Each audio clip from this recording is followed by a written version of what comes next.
Welcome to Everyday English with Annie. What if everything you were taught about money, getting good grades, working hard, saving your pennies, buying a house, what if all of that was actually a blueprint designed to keep you broke? I mean, it's a terrifying thought, right? Because Yeah. that is the exact advice almost everyone gets. Exactly. And today we are setting out on a deep dive with a dual purpose mission. For you, the listener, this is going to be excellent English listening practice. It's full of rich vocabulary and just natural everyday conversation. Right, but at the same time, we are exploring one of the most compelling questions human beings ask. Like, what is the actual secret to being rich? Yeah, and it's a question wrapped in so much conventional wisdom that we barely ever stop to question it. Go to school, get a secure job, put money in a savings account. But the source material we're unpacking today completely dismantles that traditional path. I mean, it argues that this standard advice is exactly why so many hardworking people are just endlessly trapped in financial struggle. Okay, let's unpack this because the initial premise is incredibly striking. We are looking at this fascinating account of an author who grew up with two fathers. Right, two dads who offered him entirely contradictory advice about money, life, work, pretty much everything. Yeah, and the paradox here is staggering. Because one dad, his biological father, was highly educated. We are talking about a PhD who finished his undergrad in, less than 2 years. Oh, wow. Yeah. So a real academic powerhouse. Totally. Stanford, University of Chicago, Northwestern. Yet this highly educated dad struggled financially his entire life. He was always, stressing about bills. And then you have the other dad, right? Yeah. His best friend's father. Yeah. This man was an eighth-grade dropout. He never even saw the inside of a high school, let alone Stanford. Right. But that dad went on to become one of the richest men in Hawaii. He eventually left behind this massive empire worth tens of millions of dollars. Which just completely shatters the illusion that academic intelligence automatically equals financial intelligence. Exactly. And the source material argues that to understand how to build wealth, you first have to understand how your fundamental vocabulary shapes your reality. Yeah, the vocabulary difference between these two men is really where this whole philosophy starts. The poor dad, the highly educated PhD, had this deeply ingrained habit of saying, I can't afford it. Right, like a reflex. Yes. Whenever he wanted something outside the budget, that was his default response, just, I can't afford it. But the rich dad absolutely forbade those words in his house. He insisted that you must ask, how can I afford it? And, the psychological shift between a statement and a question is profound. It really is. I mean, it's like a totally different mindset. Yeah, because when you say, I can't afford it, the conversation is over. Your brain essentially just goes to sleep. It lets you off the hook so you don't have to think anymore. But when you ask, how can I afford it, you trigger this completely different cognitive process, right? Right. The rich dad considered the human brain the world's most powerful computer. By asking how, you force that computer to boot up and actually go to work looking for solutions. That makes total sense. Asking how can I afford it is honestly like giving your brain a search query. It's exactly like that. Or like going to the gym. Right. If you just say, I can't, it's like sitting on the couch. You're choosing mental laziness. Yes. But if you say how, the algorithm has to scan your environment, scan your skills, your resources, until it finds a solution. You are actively building mental strength. What's fascinating here is how that mental exercise actually played out when their author was just a 9-year-old boy. Oh, this story was the best. Right. He and his best friend Mike absorbed this lesson and decided they wanted to be rich. But they took the idea of making money entirely literally. Yes, literally making it. It's hilarious, but it's also just this brilliant illustration of the entrepreneurial mind. These two kids, they're 9, they go around their neighborhood knocking on doors, asking for empty lead toothpaste tubes. Which, we should point out, this is the 1950s. Mm-hmm. So toothpaste didn't come in plastic yet. It was real lead. Exactly. So they stockpile hundreds of these used lead tubes in a cardboard box, which is driving the author's mother absolutely crazy, by the way. I can only imagine. And then they set up a glowing, red-hot hibachi grill right in the driveway. Oh, my God. They melt these lead tubes down in a pot, pour the molten lead into little milk cartons they'd filled with plaster of Paris, and they literally start casting their own lead nickels. They essentially built a full counterfeit factory in the driveway. Just two kids, completely covered in white plaster dust, forging federal currency. Right. And the dad comes home, sees this massive mess, and has to gently explain to these dust-covered kids that what they're doing is counterfeiting. Which is a felony. Yeah, he tells them it's highly illegal and they could go to federal prison. But he doesn't punish them. Instead, he actually praises their initiative. Well, and he should, because that initiative is actually the foundational secret of the wealthy. Wait, counterfeiting. No, not the illegal part. Mhm. But the boy's instinct to create money rather than just work for it. That is exactly how the rich operate. Oh, I see. Yeah, the wealthy don't trade their time for an hourly wage. They invent systems. They create assets that generate money. They act as the creators of wealth, not just the laborers for it. Okay, so since they couldn't legally print their own nickels, the boys had to figure out how the real world operates. Right. So they went to Mike's dad, the rich dad, and asked him to teach them how to make money. And his method of teaching was entirely experiential. There were no chalkboards. He just threw them straight into the workforce. He did. He hired them to work at one of his superettes, which were basically early versions of convenience stores. Yeah. And every single Saturday for 3 long hours, these kids had to take canned goods off the shelves, dust them with a feather duster, and put them back perfectly. Which sounds awful. It was. It was hot. The doors were open to the busy Hawaiian street, so exhaust and dust were constantly swirling in. And their pay for this grueling labor, a measly 10 cents an hour. Which, even in the 1950s, was basically pocket change. It bought them maybe a couple of comic books. Right. So after a few weeks of this miserable dusting, the author just gets furious. He is ready to quit. He marches up to the rich dad, demands a raise, and essentially accuses this grown man of exploiting child labor. He really goes off on him. Yeah, he tells him, "You haven't taught me anything. You're a crook. You're greedy." And the rich dad's response to this anger is just brilliant. Yeah. He doesn't get mad. He tells the boy, life pushes you around. Life pushes you around. Yeah. He explains that when life pushes them around, most people either quit or they get angry and push back at their boss or maybe their spouse. But true learners realize that life is just telling them to wake up. They see the frustration as a lesson. Okay, wait, hold on. Let me push back on that for the listener. Sure. Because he made them work for practically nothing, and then when they complained, he told them it was a lesson. I mean, isn't demanding fair pay a good thing? Why should you just accept working for nothing? That really just sounds like exploitation to me. It absolutely sounds like exploitation if you look at it through the lens of traditional employment. But the rich dad wasn't trying to train them to be good employees. What was he doing then? He was trying to expose them to the rat race. And to do that, he had to push them to the point of total frustration. The rat race, he explained, is driven by 2 very powerful human emotions, fear and greed. Walk me through that. How do fear and greed create a rat race? Okay, so it starts with fear. People wake up and go to work out of this deep-seated fear of not being able to pay their bills. Right. The fear of being evicted, the fear of starving. Exactly. So they work hard, they get a paycheck, and that fear subsides for a little while. Yeah. But once they have some money in their pocket, the second emotion kicks in, greed or desire. Oh, like wanting new stuff. Yes. They see things they want, a nicer car, bigger house, a better vacation, so they increase their spending to buy those things. And as soon as they increase their spending, the fear comes rushing back because now their bills are even higher. Precisely. They have higher expenses, which brings back the fear of not being able to pay for that newly upgraded lifestyle.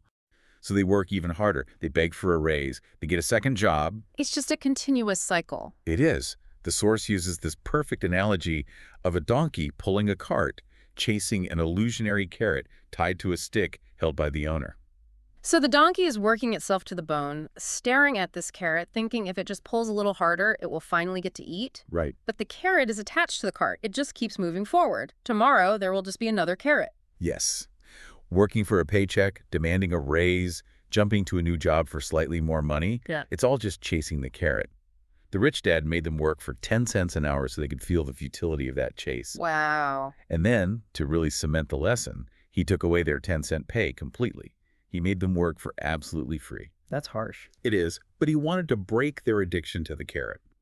By removing the paycheck entirely, he forced their brains to stop thinking like employees and start looking for opportunities to create wealth that were sitting right in front of them. So if working for a paycheck is just running on a treadmill, chasing a carrot, what is the actual mechanism for getting off? How do the wealthy actually build wealth without just working more hours? Well, according to the source, it comes down to understanding the true definition of 2 simple words. Here's where it gets really interesting, because the author calls this rule number 1.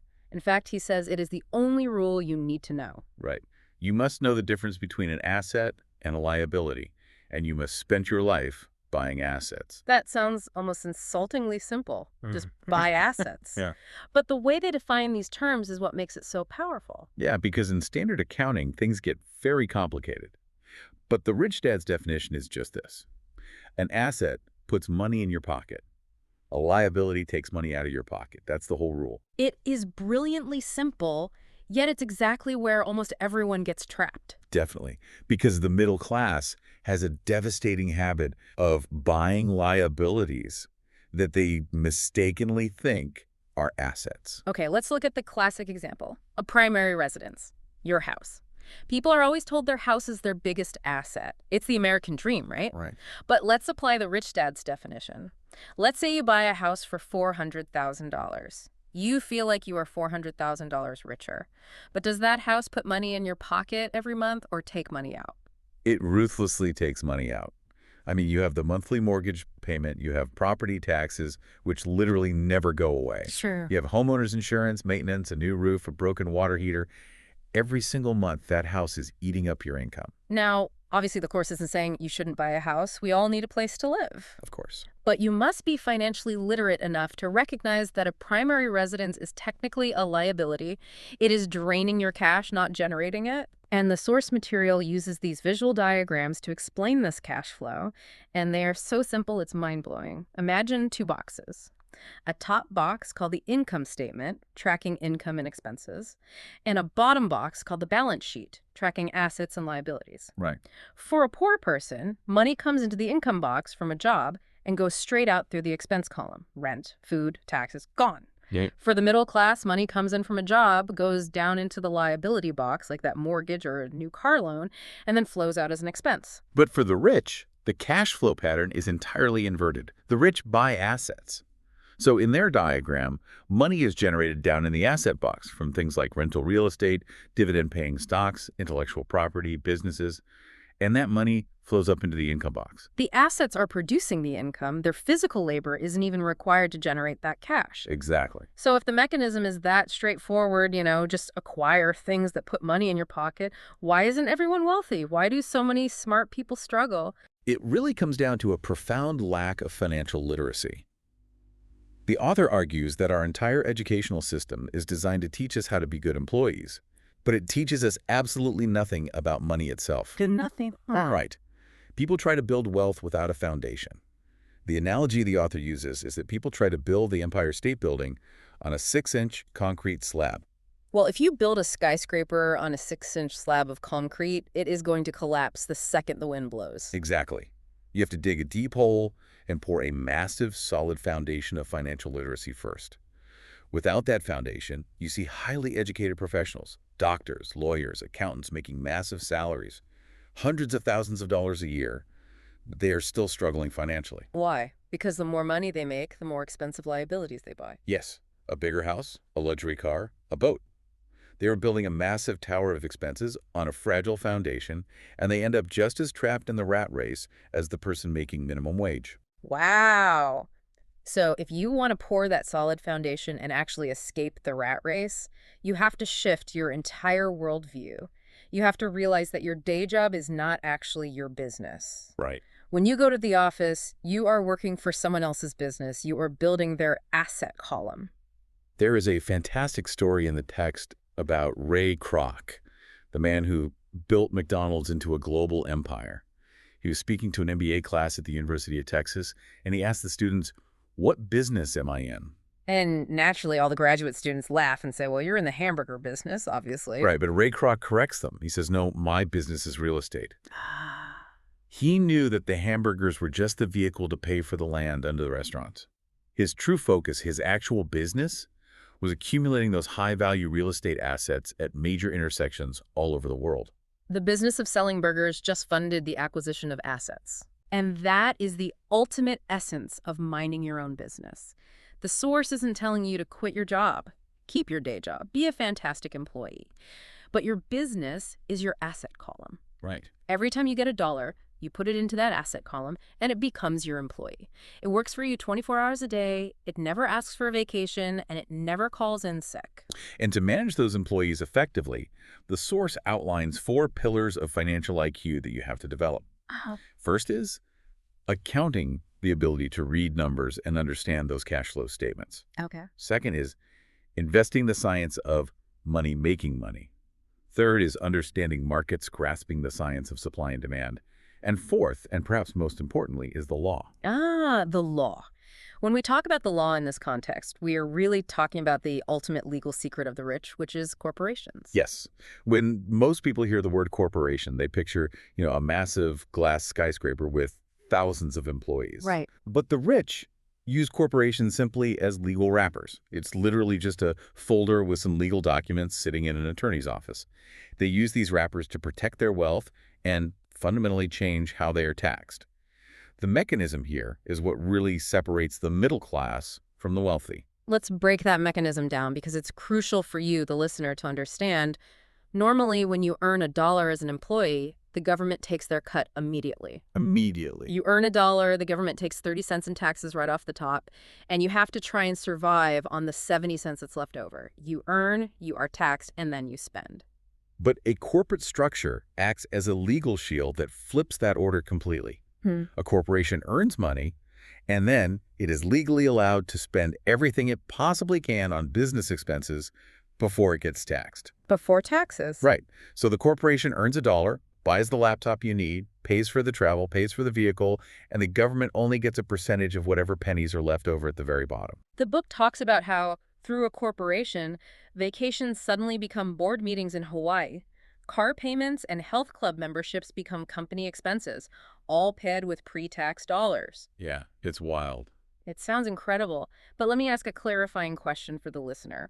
So what does this all mean?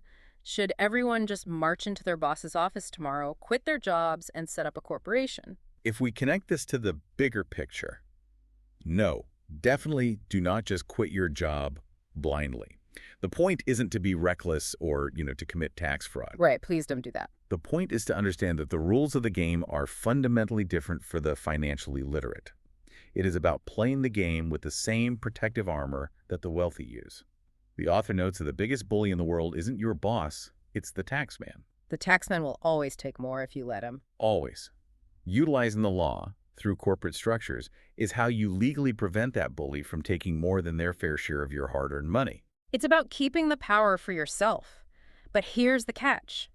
To build these assets and to set up these corporations, you need to acquire very specific skills, and you need the capital to invest, which requires an immense, almost painful amount of self-discipline. Absolutely. The source shares a very telling story about a talented newspaper reporter in Singapore. She was a fantastic writer, had a great education, and she desperately wanted to be a best-selling author. Okay. So the author of our source text met with her and advised her to go take a sales course.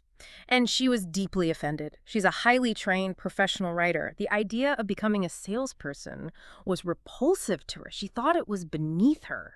She was offended because she didn't understand the mechanism of success. She was missing one key skill that was bottlenecking her entire career. I mean, the world is full of talented, poor people. So true. Incredible artists, brilliant bakers, genius programmers who are completely broke. The advice the author gives is to work to learn, don't work for money. She needed to learn the skill of selling to become a best-selling author, not just a best-writing author. Work to learn, not for money. That means taking a job not for the paycheck, but for the skills it will force you to acquire. Exactly. That is a tough pill to swallow for a lot of people. But maybe not as tough as what the author calls the most difficult rule of all, which is pay yourself first. Yeah. This is a concept borrowed from the classic financial book, The Richest Man in Babylon. It means that every single time you get paid, before you pay your rent, before you pay your electric bill, and before you pay your taxes, you take a percentage of that money and you put it directly into your asset column. You pay your future self first. You pay yourself first. You fortify your asset column before anything else. But the book takes this to an extreme that honestly made me gasp. Yeah. The author talks about times when he was an entrepreneur and he was short on cash. The bills were piling up. Right. Instead of skipping his own payment to cover the bills, he would still pay himself first. He would put the money in his asset column, and he would let his creditors scream. He would staunchly defend what he calls fort assets. I have to push back here on behalf of the listener because letting the government and angry bill collectors call your house screaming sounds terrifying. It sounds incredibly risky, almost irresponsible. It is terrifying. I won't sugarcoat it. But this raises an important question about how human beings handle pressure. When most people face that kind of financial pressure, they cave. Oh, yeah. They dip into their savings, they liquidate their assets, and they pay the bills just to relieve the anxiety of having someone angry at them. But the rich use that pressure entirely differently. How so? How do you use the pressure of a collection agency calling you? They use the pressure of those screaming creditors to inspire their financial genius. Instead of breaking open Ford assets and surrendering their wealth, that intense pressure forces them to innovate. Oh, wow. Yeah, it forces their brain to boot up and figure out a new, creative way to make the extra money needed to pay those bills. It builds immense financial fortitude. They don't let the pressure break them. They let the pressure build them. They learn to thrive in the discomfort. That is incredibly intense. It requires nerves of steel, but it perfectly illustrates the central theme of this entire deep dive. Building wealth is not about memorizing a textbook. It is entirely about your psychological mindset. Precisely. It is how you respond to the world around you. So let's pull all of this together and recap the main takeaways for you to carry forward. First, it starts with your vocabulary. You have to banish "I can't afford it" from your mind. Shift to asking, "How can I afford it?" to wake up your brain and force it to search for solutions. Absolutely. Second, you have to internalize rule number 1. Understand the true mechanical difference between an asset and a liability. Remember, assets put money in your pocket, liabilities take money out. Stop buying things that drain your cash. That's the core of it. Third, mind your own business. Keep your day job, but focus your real energy on building your own asset column, not just your boss's income statement. Right. And finally, develop the fierce, uncomfortable self-discipline to pay yourself first. And use financial pressure to force yourself to innovate. I mean, if you can implement those steps, it creates a complete paradigm shift in how you view the money moving through your life. You stop being a victim of the economy and start becoming a creator of your own wealth. It really is a completely different way of walking through the world. And to leave you with one final lingering concept from the text that flips traditional advice completely on its head, I want to introduce you to the inventor Buckminster Fuller's definition of wealth. This is such a great concept. Usually when we ask if someone is wealthy, we think purely in terms of net worth. We ask, how many dollars do you have in the bank? Right. It is always measured in currency. $1 million, $10 million. But Fuller argued that true wealth shouldn't be measured in dollars at all. It should be measured in time. The question you should ask yourself is this. If you stopped working today, if you never collected another paycheck, how many days forward could you survive on the cash flow from your assets? That changes the math completely. It's not about the static pile of money you have saved. It's about the sustainability of the income your assets generate. If your expenses are $3,000 a month and your assets generate $3,000 a month, you are wealthy. You can survive infinitely. Exactly. I challenge you to calculate your own wealth today, not in dollars, but in days. If you stopped working right now, how many days are you truly wealthy? It's a provocative thought to mull over as you go about your week. Thank you so much for joining us for this Everyday English Deep Dive. We hope immersing yourself in this conversation has enriched your English listening practice and, more importantly, inspired you to look at your own financial foundation differently. Keep exercising that brain like the search engine it is, ask how, and keep those assets growing. We'll see you next time.